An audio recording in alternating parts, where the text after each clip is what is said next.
Salut chers abonnés, notre cours d'aujourd'hui les modèles des états financiers.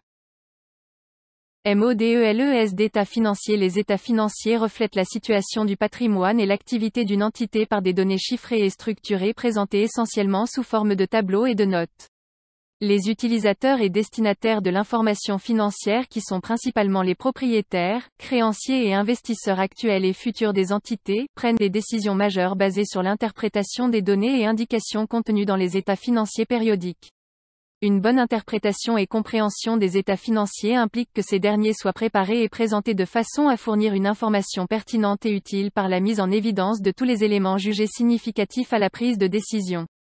Les caractéristiques qualitatives des états financiers définies par l'arrêté du 26 juillet 2008, fixant les règles d'évaluation et de comptabilisation, le contenu et la présentation des états financiers ainsi que la nomenclature et les règles de fonctionnement des comptes, donnent les directives nécessaires pour présenter l'information financière de façon pertinente et utile. Le présent vidéo a pour objectif d'enrichir les modèles d'états financiers en ajoutant des rubriques et des tableaux complémentaires susceptibles de donner des informations importantes et significatives permettant la mise en évidence de toute information pertinente pouvant intéresser une large majorité d'entités dans différents secteurs d'activité.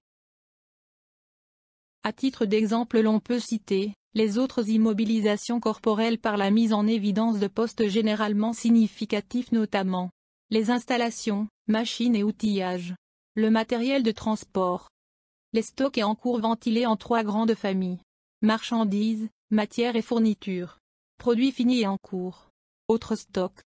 La création d'une rubrique pour les créances détenues sur les entités dans lesquelles des participations ou des opérations en commun sont réalisées. La distinction des primes d'émission des réserves. La subdivision du report à nouveau afin de faire ressortir distinctement les résultats non affectés des périodes antérieures, les produits et charges enregistrés directement dans les capitaux propres. L'éclatement du chiffre d'affaires en vente de marchandises, vente de produits finis, vente de travaux, prestation de services, autres ventes. L'ajout dans l'état financier annexe du SCF, des rubriques et des tableaux, notamment le tableau de détermination du résultat global, le tableau des effectifs et salaires. Voici modèle bilan actif. Comme vous voyez, actifs non courants, qui représentent tous les immobilisations, l'écart d'acquisition et impôts différés. Actifs courants qui représentent les stocks et en cours, les créances et emplois assimilés, disponibilité et assimilés. Merci de suivre mes cours, je vais expliquer chaque rubrique. Voici modèle bilan passif. Comme vous voyez sur le tableau, capitaux propres, passifs non courants et passifs courants. Voici modèle compte de résultat. Le compte de résultat est un état récapitulatif des charges et des produits réalisés par l'entité au cours de la période considérée. Il ne tient pas compte de la date d'encaissement ou de décaissement. Il fait apparaître, par différence, le résultat net de l'exercice, bénéfice, profit ou perte. Un tableau de flux de trésorerie est un tableau de financement qui mesure les flux de trésorerie directement par variation de valeur de poste comptable pendant une période de temps, au moyen du solde des comptes sans report. Le tableau de variation des capitaux propres est un document de synthèse qui retranscrit les mouvements de capitaux propres qui ont eu lieu au cours d'un exercice comptable, notamment dans le cadre de la consolidation des bilans des filiales avec celui de leur société mère. Modèle de tableau pouvant figurer dans l'annexe. Évolution des immobilisations ET des actifs financiers non courants.